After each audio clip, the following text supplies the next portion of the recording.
Hello प्यारे बच्चों, कैसे हैं आप लोग। उम्मीद करते हैं कि बहुत अच्छे से होंगे और अपने पढ़ाई को एकदम बेहतरीन तरीका से कर रहे होंगे। आज के क्लास में हम लोग क्लास 10th के केमिस्ट्री का चैप्टर नंबर 1 यानी कि बिल्कुल आसान भाषा में पढ़ने वाले हैं। यानी कि आप लोग देखिएगा अच्छे तरीके से, यानी कि क्लास 10th यानी कि 10वीं क्लास के केमिस्ट्री के आज हम लोग क्लास करने वाले हैं, जो कि पहला चैप्टर है। पहला चैप्टर का नाम है रासायनिक अभिक्रिया एवं समीकरण। जो कि पहला नंबर जो चैप्टर है उस चैप्टर का नाम है रासायनिक अभिक्रिया एवं समीकरण। ठीक है, हम लोग का चैप्टर नंबर 1 है और इस चैप्टर नंबर 1 का हम लोग का पार्ट 1 है, यानी कि पहला पार्ट है। पार्ट नंबर कितना है बाबू? पार्ट नंबर 1 है, यानी कि पहला नंबर क्लास है, यानी कि अभी स्टार्टिंग हो रहा है। ठीक है, तो आप लोग क्लास को शुरू से लेकर लास्ट तक देखिए और क्लास आप लोगों को कैसा लगा, क्लास समझ में आया कि नहीं आया, आप लोग एक बार जरूर कमेंट करके बताइए। तो चलिए बाबू, आप लोगों को छोटा सा एक हम इंफॉर्मेशन देना चाहेंगे, आप लोग देख लीजिएगा। हम लोगों का यानी कि बिहार बोर्ड क्लास 10th के लिए हम लोग एक बैच है हम लोग का, जो कि टॉपर बैच के नाम से चल रहा है, जो कि हम लोग का ऑफलाइन कोचिंग सेंटर। ठीक है, इस बैच में आप लोग जुड़ सकते हैं, पढ़ सकते हैं। क्लास 10 के लिए है, ऑफलाइन है कि नहीं? ऑफलाइन है। अगर आप लोग ऑफलाइन करना चाहते हैं तो इसका फी हम आप लोगों को बता देते हैं। फी क्या रखा गया है? मात्र 999 रुपए रखा गया है। पूरा 1 साल के लिए रखा गया है। अगर आप यहाँ के आसपास के हैं तो आप लोग जरूर जुड़िए। 999 रुपए में मतलब 1 साल। ठीक है, आप लोगों को 999 रुपए आप लोगों से लिया जाएगा। आप लोगों को कितना दिन तक तैयारी कराया जाएगा? 1 साल तक तैयारी कराया जाएगा, मतलब परीक्षा तक आप लोगों को तैयारी कराया जाएगा मात्र 999 रुपए में। ठीक है, अगर आप लोग ऑफलाइन क्लास में ज्वाइनिंग होना चाहते हैं तो आप लोग यहाँ पे एक स्क्रीन पे नंबर लिख रहे हैं 91226547 और 79। इस नंबर पे आप लोग व्हाट्सएप मैसेज कर सकते हैं। ठीक है, बिल्कुल। चलिए आगे बढ़ने का प्रयास करेंगे। उसके बाद में देखिएगा बाबू, एक और सा बैच है हम लोगों का, जो कि उमंग बैच है, जो कि क्लास 9th के बच्चों के लिए है। तो आप लोग अगर क्लास 9th में पढ़ते हैं तो आप लोग अगर चाहते हैं ऑफलाइन कोचिंग करने के लिए और साथ में साथ आप लोग ऑनलाइन का भी व्यवस्था है, उसके बारे में भी बताया जाएगा। आप लोग अगर चाहते हैं ऑफलाइन क्लास करने के लिए तो आप लोग ऑफलाइन क्लास में भी ज्वाइन हो सकते हैं। इसका भी फी आप लोगों के कितना रखा गया है बाबू? यानी कि 999 रुपए इसका फी रखा गया है। यानी कि आप लोग पूरा 9th क्लास यानी कि टोटल 9th क्लास की तैयारी पूरा 1 साल, कितना दिन बाबू? 1 साल मात्र 999 रुपए में आप लोग पढ़ाई कर सकते हैं, है कि नहीं? अगर आपको किसी भी प्रकार का जानकारी लेना है तो यहाँ पे एक नंबर दे रहे हैं, जिसका 9122 है कि नहीं 6547 और 79। इस नंबर पे आप लोग व्हाट्सएप मैसेज कर सकते हैं। किसी भी प्रकार के आप लोगों को जानकारी चाहिए तो आप लोगों को जरूर मिलेगा। ठीक है, चलिए उसके बाद में देखिए अब हम लोग क्या बात करेंगे, रखिएगा। हम लोग पढ़ने जा रहे हैं केमिस्ट्री, यानी कि रसायन शास्त्र। रसायन शास्त्र हम लोग पढ़ रहे हैं। ठीक है, 10th क्लास के रसायन शास्त्र पढ़ रहे हैं, जो कि चैप्टर नंबर 1 है। ठीक है, चैप्टर नंबर कितना है? पहला नंबर चैप्टर है। इसका नाम क्या है? रासायनिक अभिक्रिया, रासायनिक अभिक्रिया एवं समीकरण। ठीक है, पहला चैप्टर है। ठीक है, हम लोग यही चैप्टर पढ़ने जा रहे हैं। ठीक है, उसके पहले हम आप लोगों को एक छोटा सा चीज और बता देंगे, यानी कि अगर हम साइंस के बात करें, ठीक है, साइंस के बात करें तो साइंस का यानी कि जो पेपर होता है हम लोग का फाइनल, जो हम लोग एग्जाम देते हैं, मैट्रिक का फाइनल जो एग्जाम देते हैं, उसमें हम लोगों को कितने नंबर का क्वेश्चन बनाना है? 80 नंबर का क्वेश्चन बनाना होता है, ठीक है। और 20 नंबर आपको स्कूल से मिलता है प्रैक्टिकल के रूप में। आप लोग प्रैक्टिकल के परीक्षा देंगे तो उसमें आप लोग को 20 नंबर स्कूल से मिलेगा, यानी कि टोटल हम लोग का 80 नंबर का हम लोग परीक्षा देंगे, 80 अंक का पेपर हम लोग सॉल्व करेंगे, ठीक है। हम लोग केमिस्ट्री पढ़ रहे हैं। क्या पढ़ रहे हैं बाबू? केमिस्ट्री पढ़ रहे हैं, यानी कि रसायन शास्त्र पढ़ रहे हैं, ठीक है। अगर हम बात करें बाबू साइंस में हम लोगों को कितने मतलब क्या क्या चीजें पढ़ना है साइंस में, तो हम आप लोगों को आराम से लिख लिख के बताएंगे, आप लोग ध्यान दीजिएगा। साइंस में हम लोग को रसायन शास्त्र पढ़ना है, रसायन शास्त्र पढ़ना है साइंस में, ठीक है। और इसमें क्या पढ़ना है? भौतिकी पढ़ना है हम लोग को साइंस में, यानी फिजिक्स पढ़ना है। रसायन शास्त्र यानी केमिस्ट्री, फिजिक्स यानी कि भौतिकी, एक हम लोग को पढ़ना है जीव विज्ञान। क्या पढ़ना है बाबू? हम लोग को पढ़ना है जीव विज्ञान पढ़ना है, ठीक है, यानी कि जीव विज्ञान यानी कि बायोलॉजी पढ़ना है, ठीक है। तो देखिए बाबू यहां पे अगर हम बात करें कि जो हम लोगों का साइंस का पेपर होता है, यानी कि इसमें 80 अंक का प्रश्न साइंस में हम लोगों को बनाना होता है अपने फाइनल एग्जाम में।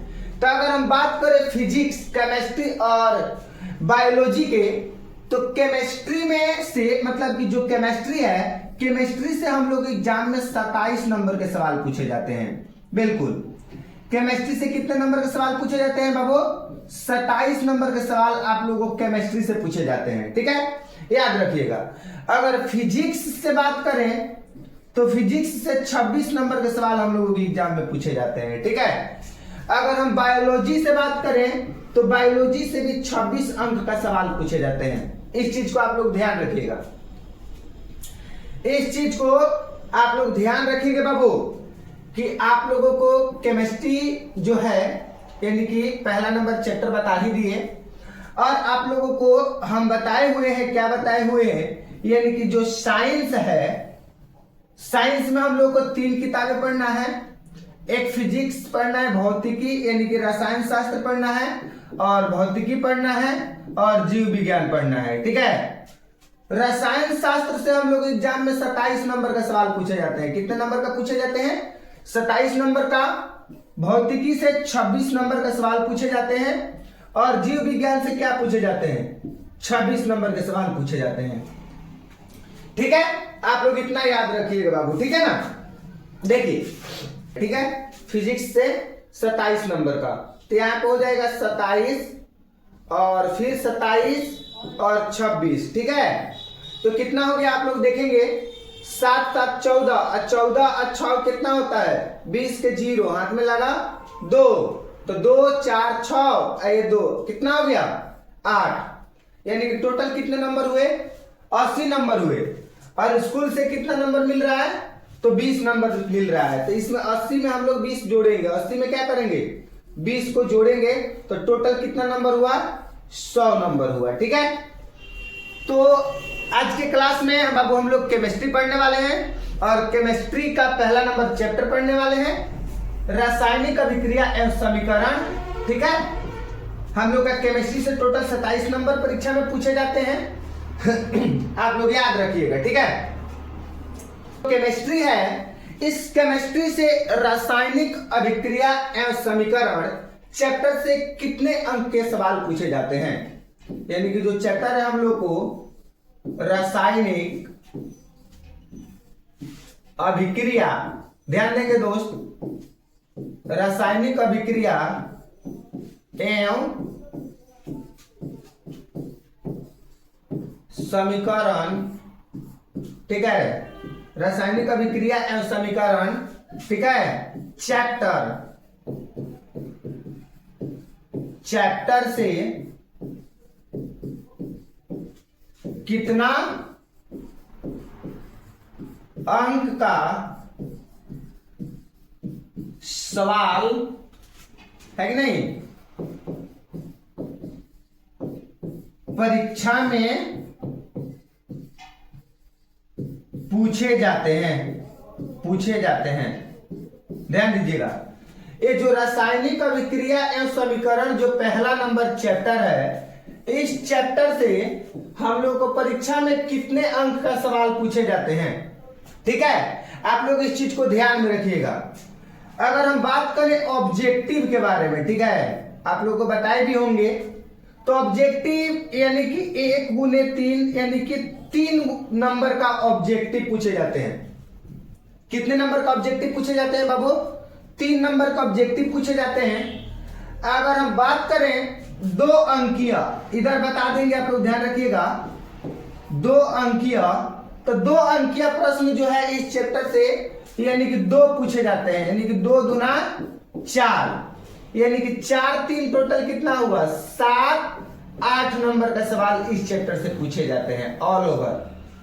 मतलब जो रासायनिक अभिक्रिया एवं समीकरण जो चैप्टर है केमिस्ट्री का पहला नंबर, इस चैप्टर से हम लोग एग्जाम में लगभग 7 नंबर 8 नंबर के प्रश्न परीक्षा में पूछे जाते हैं। आप लोग याद रखिएगा, ठीक है। चलिए बाबू, अब हम समझेंगे कि केमिस्ट्री में 27 नंबर लाने के लिए हम लोगों को कितना चैप्टर पढ़ना है। बिल्कुल, केमिस्ट्री में 27 अंक प्राप्त करने के लिए केमिस्ट्री में कितना पढ़ना है हम लोगों को 27 नंबर लाने के लिए। तो टोटल यानी कि अगर बात करें तो केमिस्ट्री यानी कि रसायन शास्त्र में हम लोगों को 27 नंबर लाने के लिए हम लोग को टोटल 6 चैप्टर पढ़ना है। कितने चैप्टर पढ़ना है बाबू? 6 चैप्टर। 6 चैप्टर पढ़ना है हम लोगों को 27 अंक प्राप्त करने के लिए केमिस्ट्री में। सबसे पहले आप लोग ध्यान देंगे, सबसे पहला नंबर जो चैप्टर है उसका नाम क्या है? उसका नाम है रासायनिक अभिक्रिया एवं समीकरण। रासायनिक अभिक्रिया एवं समीकरण चैप्टर से लगभग 7 या 8 अंक के प्रश्न परीक्षा में पूछे जाते हैं। बिल्कुल, ये पहला नंबर चैप्टर हम लोगों को केमिस्ट्री में पढ़ना है। दूसरा नंबर जो चैप्टर है उसका नाम है अम्ल भस्म एवं लवण। बिल्कुल, ये जो अम्ल भस्म एवं लवण है, इस चैप्टर को हम लोगों को पढ़ना है केमिस्ट्री में। दूसरा नंबर चैप्टर है हम लोगों का। उसके बाद में तीसरा नंबर चैप्टर है धातु और अधातु। धातु और अधातु। चौथा नंबर चैप्टर है कार्बन तथा इनके यौगिक। चौथा नंबर चैप्टर कौन सा है बाबू? कार्बन तथा इनके यौगिक। 5वें नंबर चैप्टर है तत्वों का आवर्ती वर्गीकरण। 5वें नंबर चैप्टर कौन सा है बाबू? तत्वों का आवर्ती वर्गीकरण। 6वां नंबर चैप्टर है प्राकृतिक संसाधन का प्रबंधन। 6वां नंबर चैप्टर कौन सा है बाबू? प्राकृतिक संसाधन का प्रबंधन। यानी कि हम लोगों को केमिस्ट्री में 27 नंबर लाने के लिए हम लोगों को कितना बाबू? 27 अंक के लिए 27 अंक के लिए हम लोगों को कितना चैप्टर पढ़ना है? तो 6 चैप्टर पढ़ना है। आप लोग याद रखिएगा। रासायनिक अभिक्रिया एवं समीकरण पढ़ेंगे, अम्ल भस्म एवं लवण पढ़ेंगे, धातु और अधातु पढ़ेंगे, कार्बन तथा इनके यौगिक पढ़ेंगे, तत्वों का आवर्ती वर्गीकरण पढ़ेंगे, प्राकृतिक संसाधन का प्रबंधन पढ़ेंगे। ठीक है, तब जाके हम लोग कितने अंक प्राप्त कर सकते हैं? 27 अंक हम लोग क्या कर सकते हैं?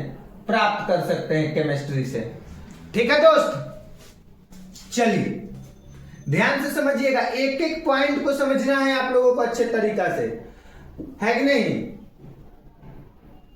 उसके बाद में अगर हम बात करें कि जो चैप्टर है हम लोगों को रासायनिक अभिक्रिया एवं समीकरण, जो हम लोग का चैप्टर है रासायनिक अभिक्रिया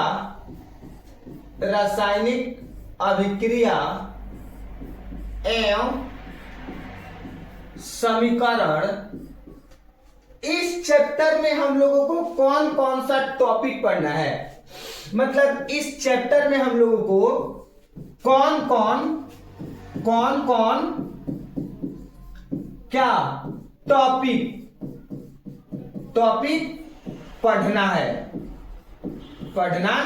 है, ध्यान दीजिएगा।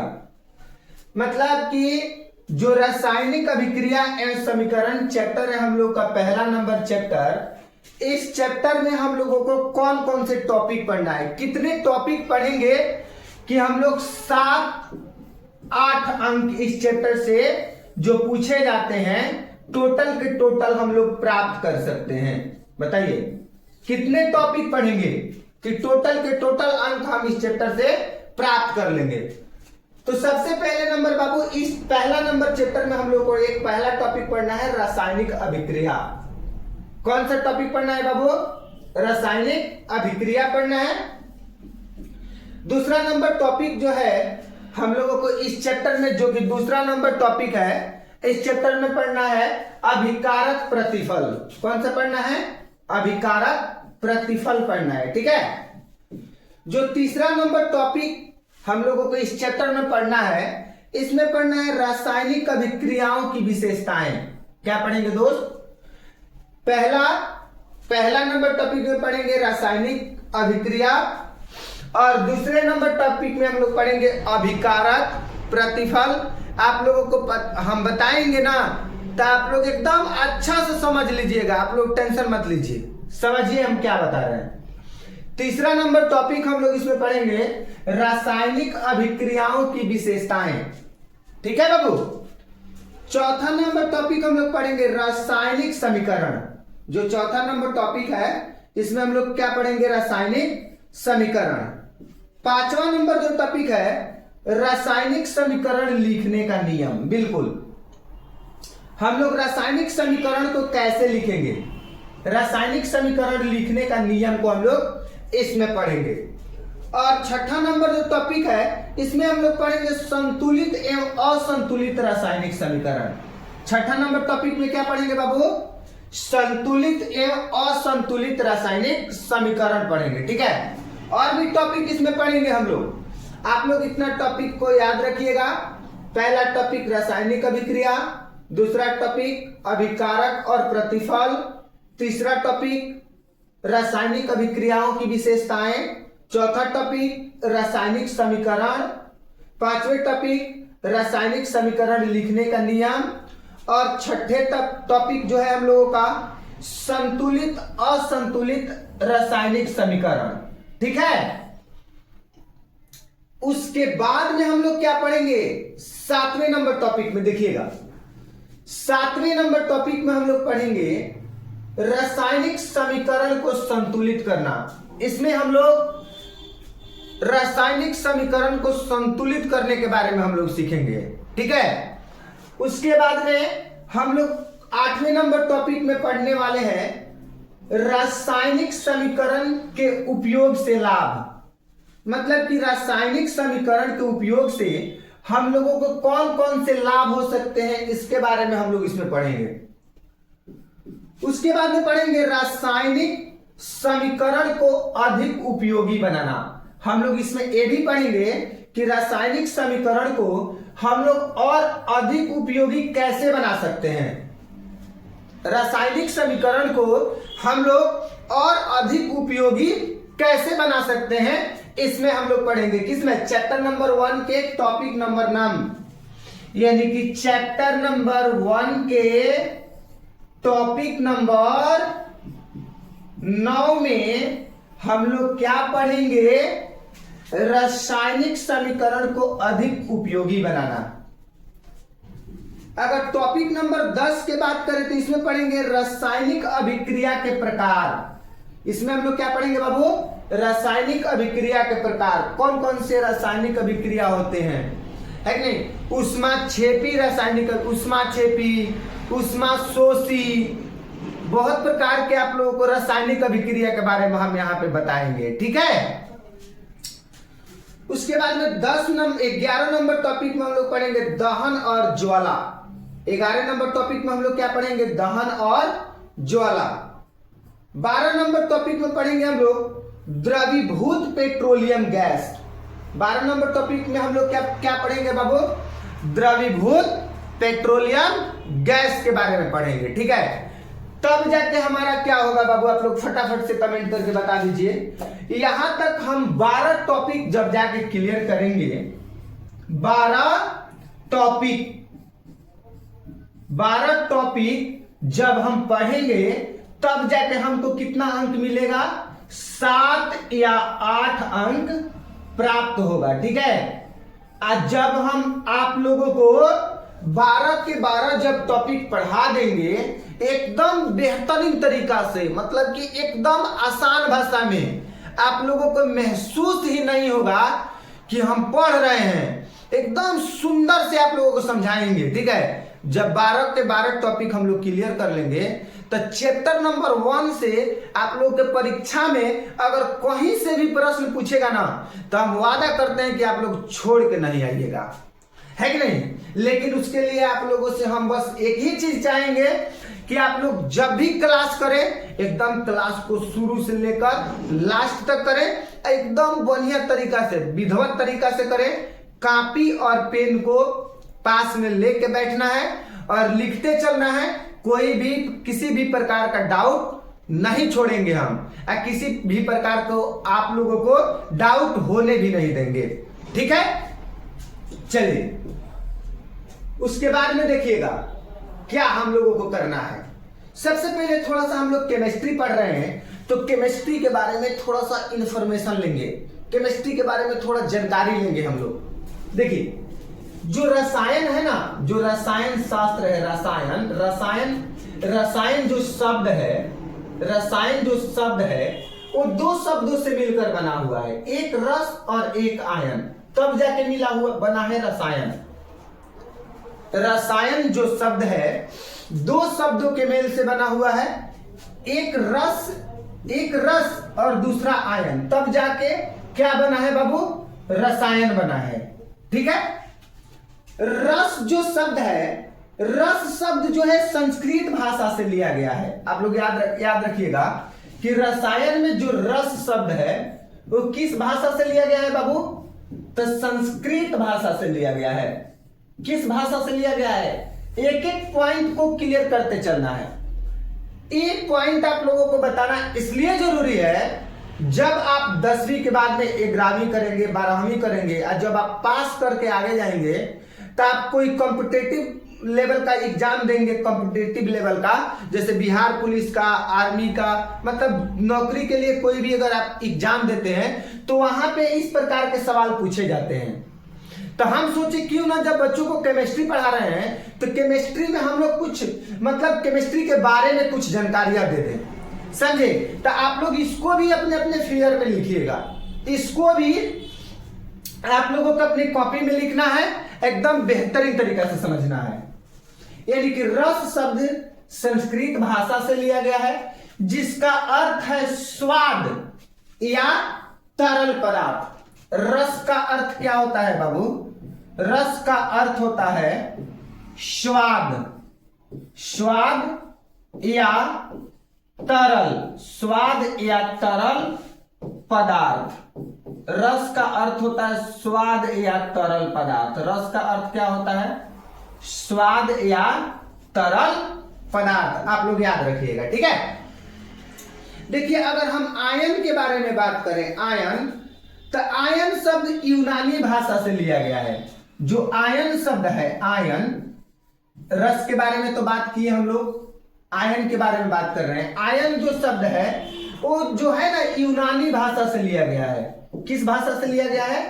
यूनानी भाषा से लिया गया है। आप लोग याद रखेंगे बाबू, भूलेंगे नहीं, कंपटीशन में यहां से पूछा जाता है। यानी कि आयन शब्द किस भाषा से लिया गया है? तो आयन शब्द यूनानी भाषा से लिया गया है। आयन का अर्थ क्या होता है कि नहीं? जाने वाला या चलने वाला। आप लोग याद रखिएगा, रसायन 2 शब्दों से मिलकर बना हुआ है, एक रस और दूसरा आयन। रस का मतलब, रस जो है उसका अर्थ क्या होता है? मतलब रस जो है उसका अर्थ होता है स्वाद या तरल पदार्थ। ठीक है। उसके बाद में हम लोग बात करें आयन की, तो आयन शब्द यूनानी भाषा से लिया गया है। आयन शब्द किस भाषा से लिया गया है बाबू? तो यूनानी भाषा से लिया गया है, आप लोग याद रखेंगे, ठीक है। जिसका अर्थ जाने वाला या चलने वाला, जिसका अर्थ क्या होता है? जाने वाला या चलने वाला, जाने वाला, जाने वाला या चलने वाला, आप लोग याद रखेंगे, जाने वाला या चलने वाला, आप लोग याद रखेंगे, ठीक है। एक चीज आप लोग को एक भी याद रखना है कि फादर ऑफ केमिस्ट्री यानी कि रसायन शास्त्र के पिता, रसायन शास्त्र के पिता, ठीक है। तो रसायन शास्त्र के जो पिता है यानी कि लेबोजियर साहब को कहा जाता है। किनको कहा जाता है बाबू? लेबोजियर साहब को कहा जाता है, आप लोग याद रखिएगा, ठीक है। इस पॉइंट को भी अपने कॉपी में नोट करना है। ये जो पॉइंट है टोटल के टोटल पॉइंट्स को क्या करना है? अपने कॉपी में लिखना है, ठीक है। आप लोग एक बार स्क्रीनशॉट ले लीजिएगा, है कि नहीं? इसको लिखना है, आप लोग एक बार स्क्रीनशॉट ले लीजिए, बिल्कुल। चलिए, उसके बाद में आप लोग देखिए बाबू, हम लोगों को केमिस्ट्री पढ़ने से पहले, हम लोगों को जब केमिस्ट्री पढ़ते हैं 10वीं क्लास के जब हम लोग केमिस्ट्री पढ़ेंगे, तो उसके पहले आप लोगों को कुछ तत्व के बारे में जानकारी होनी चाहिए और कुछ तत्व की संकेत के बारे में जानकारी होनी चाहिए और उसके परमाणु संख्या के बारे में जानकारी होनी चाहिए। आप लोगों को हम बता देते हैं, ठीक है। अगर आप लोगों को पता है तो बहुत अच्छा बात है, अगर आप लोगों को पता नहीं है तो आप लोग जानकारी ले लीजिए। हाइड्रोजन जो होता है उसका संकेत H होता है और इसका परमाणु संख्या 1 होता है। हाइड्रोजन का संकेत 1, इसका परमाणु संख्या 1 होता है, ठीक है बाबू। हीलियम का संकेत He होता है, इसका परमाणु संख्या 2 होता है। लिथियम का संकेत Li होता है, इसका परमाणु संख्या 3 होता है। बेरिलियम का संकेत Be होता है और इसका परमाणु संख्या 4 होता है, ठीक है। बोरान का संकेत B होता है और इसका परमाणु संख्या की अगर बात करें तो 5 होता है, ठीक है। कार्बन का संकेत C होता है और इसका परमाणु संख्या का बात करें तो कितना होता है? 6 होता है। अगर नाइट्रोजन के संकेत की बात करें तो नाइट्रोजन का संकेत N होता है और इसका परमाणु संख्या 7 होता है, आप लोग याद रखिएगा।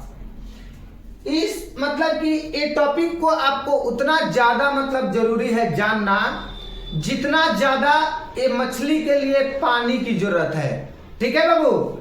जब आप लोगों को संतुलित रासायनिक समीकरण बताएंगे, असंतुलित रासायनिक समीकरण बताएंगे या कोई भी समीकरण जब हम तैयार करेंगे तो वहां पे आप लोगों को इसके मतलब समझ में आना चाहिए। अगर हम कहेंगे बाबू हाइड्रोजन तो कहिएगा सर जी Hi। अगर हम कहेंगे बाबू हीलियम तो कहिएगा सर जी He। अगर हम कहेंगे बाबू लिथियम तो कहिएगा Li। अगर हम कहेंगे सर जी बताइए बाबू आप लोग बेरिलियम तो कहिएगा सर जी Be। अगर हम कहेंगे बोरान तो आप लोग कहिएगा B। अगर हम कहेंगे कार्बन तो आप लोग कहिएगा C। अगर हम कहेंगे नाइट्रोजन तो आप लोग कहिएगा N। अगर हम पूछ दें कि हाइड्रोजन के परमाणु संख्या कितना होता है तो आप लोग कहिएगा बाबू 1। हीलियम का परमाणु संख्या कितना होता है तो आप लोग कहिएगा 2, ठीक है। लिथियम का परमाणु संख्या कितना होता है तो आप लोग कहिएगा 3। बेरिलियम की परमाणु संख्या कितना होता है तो आप लोग कहिएगा 4, ठीक है। बोरान का परमाणु संख्या कितना होता है तो आप लोग कहिएगा 5, ठीक है। कार्बन का परमाणु संख्या कितना होता है तो आप लोग कहिएगा 6। नाइट्रोजन का परमाणु संख्या कितना होता है तो आप लोग कहिएगा 7, ठीक है। आपको बाबू एकदम अच्छे तरीके से ये वाला चार्ट को अभी आप लोगों को 20 बताएंगे, हम यहाँ पे 7 बताए हुए हैं। इसको एकदम आप लोग अपने दिमाग में 100% फिक्स कर लीजिए। एकदम अपने दिमाग में इसको आपको क्या करना है? 100% फिक्स कर लेना है, ठीक है। चलिए, उसके बाद में ऑक्सीजन, तो ऑक्सीजन का जो संकेत होता है O होता है और परमाणु संख्या 8 होता है। फ्लोरीन का संकेत जो होता है F होता है और परमाणु संख्या 9 होता है। नियॉन का संकेत जो होता है Ne होता है और परमाणु संख्या 10 होता है। ठीक है। सोडियम का संकेत Na होता है और इसका परमाणु संख्या 11 होता है। ठीक है। मैग्नीशियम का संकेत Mg होता है और इसका परमाणु संख्या 12 होता है। ठीक है। एल्यूमिनियम का संकेत Al होता है और इसका परमाणु संख्या 13 होता है। सिलिकॉन का संकेत Si होता है और इसका परमाणु संख्या 14 होता है। आप लोग याद रखिएगा, ध्यान दीजिए बाबू। ऑक्सीजन का परमाणु संकेत क्या होता है? O। फ्लोरीन का संकेत F। नियॉन का संकेत Ne। सोडियम का संकेत Na। यहां पर कुछ बच्चा क्या करेंगे, सोडियम का Sa बोल देंगे, कौन सी तो बोलेंगे, तो ये गलत बात है। और सोडियम जो है इंपॉर्टेंट भी है, आप लोग इसको याद रखिएगा। सोडियम जो है काफी ज्यादा इंपॉर्टेंट भी है, आप लोग इसको याद रखिएगा। ठीक है। सोडियम का संकेत Na। ठीक है। मैग्नीशियम का संकेत Mg। एल्युमिनियम का संकेत Al। सिलिकॉन का संकेत Si। ऑक्सीजन का परमाणु संख्या 8। फ्लोरीन का परमाणु संख्या 9। नियॉन का परमाणु संख्या 10। सोडियम का परमाणु संख्या 11।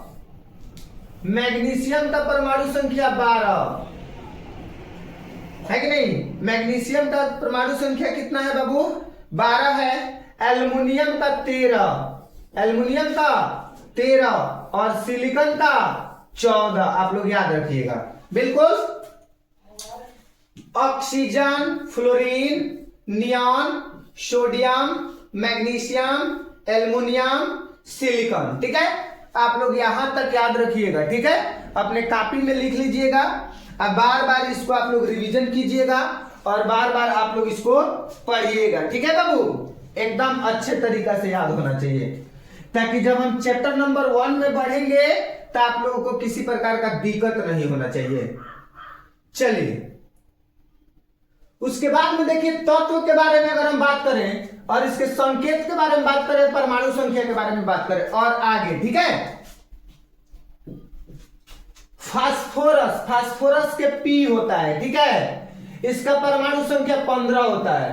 फास्फोरस के P होता है, इसका परमाणु संख्या 15 होता है। ठीक है। सल्फर का संकेत S होता है। सल्फर का संकेत क्या होता है? S होता है। ठीक है। इसका परमाणु संख्या 16 होता है। ठीक है। उसके बाद में क्लोरीन, क्लोरीन इंपॉर्टेंट है, इसको भी आप लोग ध्यान में रखिएगा। क्लोरीन जो है इंपॉर्टेंट है, क्लोरीन काफी ज्यादा इंपॉर्टेंट है। तो क्लोरीन का संकेत Cl होता है, इसका परमाणु संख्या 17 होता है, याद रखिएगा।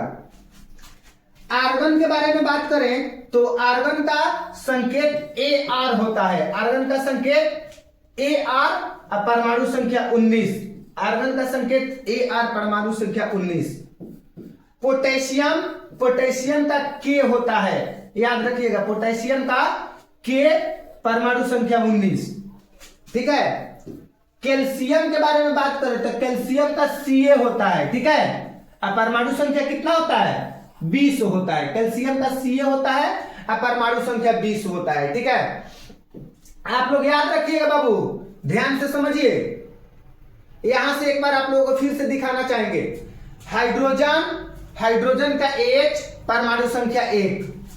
हीलियम, हीलियम के He, परमाणु संख्या 2।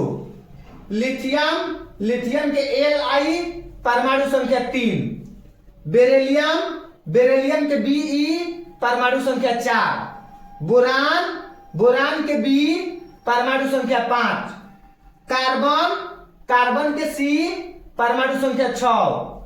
नाइट्रोजन, नाइट्रोजन के N, परमाणु संख्या 7। ठीक है।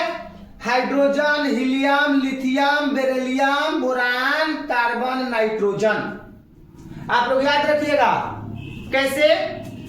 Hydrogen, helium, lithium, boron, hydrogen, helium, lithium, beryllium, boron, carbon, nitrogen.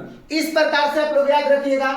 Hydrogen का परमाणु, हाइड्रोजन का संकेत H, हीलियम का He, लिथियम का Li, बेरिलियम का Be, बोरान का B, कार्बन के C, नाइट्रोजन के N। परमाणु संख्या भी आप लोग याद रखिएगा। ऑक्सीजन, ऑक्सीजन का संकेत O, परमाणु संख्या 8। फ्लोरीन, फ्लोरीन का संकेत F, परमाणु संख्या 9। नियान, नियान का संकेत Ne, परमाणु संख्या 10। सोडियम इंपॉर्टेंट है बाबू, ध्यान दीजिएगा। सोडियम, सोडियम का संकेत Na, परमाणु संख्या 11। मैग्नीशियम, मैग्नीशियम का संकेत Mg, परमाणु संख्या कितना? 12। ठीक है, परमाणु संख्या 12। एल्युमिनियम, एल्युमिनियम का Al, परमाणु संख्या 13। सिलिकॉन, सिलिकॉन का Si, परमाणु संख्या 14। आप लोग इतना याद रखिएगा, एकदम अपना दिमाग में एकदम बढ़िया से बैठा लीजिएगा। अब देखिए, फास्फोरस, फास्फोरस के P, परमाणु संख्या 15। सल्फर, सल्फर के S, परमाणु संख्या 16। क्लोरीन, क्लोरीन के Cl, परमाणु संख्या 17। आर्गन, आर्गन के Ar, परमाणु संख्या 18। पोटेशियम, पोटेशियम का K, परमाणु संख्या 19। कैल्शियम, कैल्शियम के Ca, परमाणु संख्या 20। ठीक है, अब आप लोगों को यहां पे हम लेंगे टेस्ट। अब आप लोग फटाफट से टेस्ट दीजिए और टेस्ट दे के ही बताइए। यहां पे आप लोग को टेस्ट देना है। अगर मान लीजिए कि यहां पे सोडियम लिखा है, तो सोडियम का संकेत क्या होगा बताइए फटाफट से? Na होगा। आप लोग कमेंट बॉक्स में बताते चलिए। आप लोग कमेंट बॉक्स में एकदम छाप दीजिएगा कि आप लोगों को क्लास कैसा लगा, आप लोगों को क्लास समझ में आया कि नहीं। सोडियम का Na संकेत होता है। इसका परमाणु संख्या कितना होता है? तो 11 होता है। सोडियम का परमाणु संख्या कितना होता है? 11 होता है। आप लोग ध्यान में रखिएगा, ठीक है। उसके बाद में सोडियम के बाद में क्या है बाबू? क्लोरीन, यानी कि Cl, संकेत दिया है Cl, तो इस तत्व कौन होगा? क्लोरीन होगा। क्लोरीन क्या हो जाएगा? क्लोरीन हो जाएगा, ठीक है। तो क्लोरीन का परमाणु संख्या कितना होता है? आप लोग कमेंट करके फटाफट से बताइए। तो क्लोरीन का परमाणु संख्या 17 होता है। कितना होता है? 17 होता है, ठीक है। यहां पे दिया है फास्फोरस, तो फास्फोरस का क्या होता है? P होता है। क्या होता है? P होता है। आप लोग कमेंट करके बताइए P। इसका परमाणु संख्या कितना होता है बाबू? तब 15 होता है। कितना होता है? 15 होता है, ठीक है। अब बताइए किसका परमाणु संख्या 16 होता है? आप लोग बताइए तो। सल्फर का होता है। किसका होता है बाबू? सल्फर का 16 होता है और इसका संकेत S होता है। सल्फर का क्या होता है?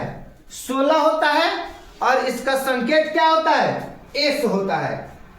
यहां पे संकेत दिया है K और परमाणु संख्या दिया है 19। तो बताइए यहां पे क्या हो जाएगा? तो पोटेशियम हो जाएगा। क्या हो जाएगा बाबू? पोटेशियम हो जाएगा। क्या हो जाएगा? पोटेशियम हो जाएगा, ठीक है। सोडियम का Na, परमाणु संख्या 11। क्लोरीन का Cl, परमाणु संख्या 17।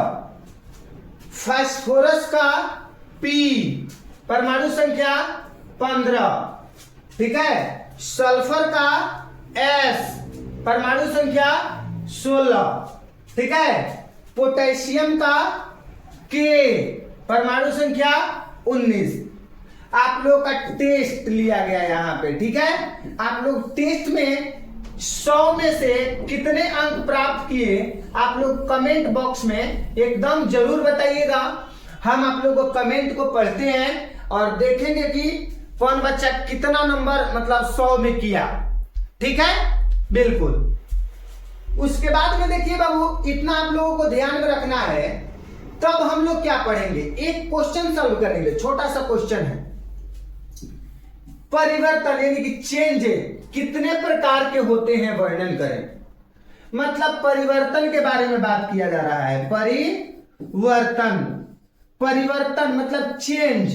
चेंज कितने प्रकार के होते हैं केमिस्ट्री में, हम लोग को चेंज के बारे में जानेंगे। यानी कि केमिस्ट्री में चेंज कितने प्रकार के होते हैं, परिवर्तन कितने प्रकार के होते हैं, उसको वर्णन करना है, बताना है कि चेंज कितने प्रकार के होते हैं। ठीक है, देखिए तो जो परिवर्तन होते हैं बाबू, यानी कि परिवर्तन 2 प्रकार के होते हैं, ध्यान दीजिएगा। पहला नंबर होता है फिजिकल चेंजेस यानी कि भौतिक परिवर्तन। दूसरा होता है रासायनिक परिवर्तन यानी कि केमिकल चेंजेस। देखिए आप लोगों को समझ में आएगा, एकदम अच्छा तरीका से समझ में आएगा, लेकिन आप लोग इसके लिए ध्यान से थोड़ा देखिए, थोड़ा सा मतलब कि बढ़िया तरीका से देखिए, अच्छा से समझिए। परिवर्तन यानी कि चेंज, परिवर्तन कितने प्रकार के होते हैं वर्णन करें, तो आप लोग लिखिएगा परिवर्तन 2 प्रकार के होते हैं। परिवर्तन कितने प्रकार के होते हैं बाबू, परिवर्तन 2 प्रकार के होते हैं। पहले नंबर भौतिक परिवर्तन और दूसरा नंबर रासायनिक परिवर्तन। बिल्कुल, पहला होता है भौतिक परिवर्तन और दूसरा का होता है रासायनिक परिवर्तन। ठीक है, भौतिक परिवर्तन के बारे में भी हम लोग समझेंगे और रासायनिक परिवर्तन के बारे में भी समझेंगे। ठीक है, मान लीजिए सपोज कीजिए बाबू कि भौतिक परिवर्तन में मान लीजिए कि हम आप लोगों को बता रहे हैं, ध्यान से समझिएगा। यहां पे भौतिक परिवर्तन में डायरेक्टली आप लोगों को बताते हैं। देखिए भौतिक परिवर्तन मतलब कि फिजिकल चेंजेस। इस परिवर्तन में पदार्थ के केवल भौतिक गुणों, यहां पे ध्यान दीजिएगा, ध्यान दीजिएगा थोड़ा, मतलब कि इस परिवर्तन में पदार्थ के केवल भौतिक गुणों में परिवर्तन होता है। इसमें पदार्थ पुनः अपनी अवस्था में वापस आ सकता है। मतलब पदार्थ मतलब कि इस प्रकार के परिवर्तन में, भौतिक परिवर्तन में, इस प्रकार के परिवर्तन में पदार्थ के केवल भौतिक गुणों में परिवर्तन होता है। पदार्थ के केवल भौतिक गुणों, पदार्थ के केवल भौतिक गुणों में परिवर्तन, परिवर्तन, परिवर्तन, ठीक है, परिवर्तन, परिवर्तन, ठीक है, परिवर्तन होता है, परिवर्तन होता है। आप लोग याद रखिएगा, मतलब कि इसमें केवल पदार्थ की क्या चीज में परिवर्तन होता है बाबू, यानी कि पदार्थ के केवल भौतिक गुणों में परिवर्तन होता है। किस गुण में परिवर्तन होता है, भौतिक गुण में परिवर्तन होता है। अब पदार्थ जो पदार्थ के भौतिक गुण में परिवर्तन होता है, वो पदार्थ पुनः अपन मतलब कि पहले वाला अवस्था में आ सकता है। समझो, ध्यान से, ध्यान से समझो। इस परिवर्तन में पदार्थ के केवल भौतिक गुणों में परिवर्तन होता है। मतलब कि इस परिवर्तन में पदार्थ के केवल भौतिक गुणों में परिवर्तन होता है। इसमें पदार्थ पुनः अपनी अवस्था में वापस आ सकता है। ठीक है, जैसे में क्या हो जाएगा, जल से बर्फ बनना। अगर हम जल से अगर बर्फ बन जा रहा है, तो बर्फ से तो जल भी तो बन सकता है ना। इससे यह साबित होता है कि पदार्थ अपनी पहली अवस्था में आ रहा है कि नहीं आ रहा है। मान लीजिए कि पानी, यहां पे मान लीजिए जल, जल से क्या बन रहा है, तो बर्फ बन रहा है। जल से क्या बन रहा है, जल से बर्फ बन रहा है। तो बर्फ से जल भी तो बन सकता है ना, बन सकता है ना बाबू। यानी कि पदार्थ पुनः अपनी अवस्था में आ सकता है कि नहीं आ सकता है, आ सकता है। मोम का पिघलना, मान लीजिए कि अगर मोम है, अब मोम अगर क्या हो रहा है, पिघल रहा है, यानी मोम क्या हो रहा है, पिघल रहा है। तो पिघला हुआ फिर तो मोम में बन जाएगा ना। बल्ब का जलना, अगर बल्ब जल रहा है तो फिर बुझ भी तो सकता है ना, मतलब अपनी अवस्था में वापस आ सकता है। इंपॉर्टेंट है, काफी इंपॉर्टेंट है, ठीक है। भौतिक परिवर्तन में, इस परिवर्तन में पदार्थ के केवल भौतिक गुणों में परिवर्तन होता है। इसमें पदार्थ अपनी पहली यानी कि अपनी अवस्था में वापस आ सकता है, ठीक है। जल से बर्फ बनना, मोम का पिघलना, बल्ब का जलना, चावल से भात बनना, फल का कटना, ठीक है, बिल्कुल। अब हम लोग समझेंगे बाबू रासायनिक परिवर्तन, ठीक है। रासायनिक परिवर्तन समझेंगे, ठीक है, केमिकल चेंजिंग। इस परिवर्तन में पदार्थ के रासायनिक गुण में परिवर्तन होता है। किसमें गुण परिवर्तन होता है बाबू, ध्यान दीजिएगा, रासायनिक गुण में परिवर्तन होता है। रासायनिक गुण में परिवर्तन होता है, रासायनिक गुण में परिवर्तन होता है, ध्यान दीजिएगा। मतलब कि इस परिवर्तन में, कामना परिवर्तन में, तो रासायनिक परिवर्तन में, रासायनिक परिवर्तन में, रासायनिक परिवर्तन में, ठीक है, रासायनिक परिवर्तन में पदार्थ के रासायनिक गुण में परिवर्तन होता है, ठीक है। आए में पदार्थ अपनी पहली वाली अवस्था में नहीं आ सकता है। इस परिवर्तन में पदार्थ के रासायनिक गुणों में परिवर्तन होता है और इसमें पदार्थ अपनी पहली वाला अवस्था में वापस नहीं आ सकता है।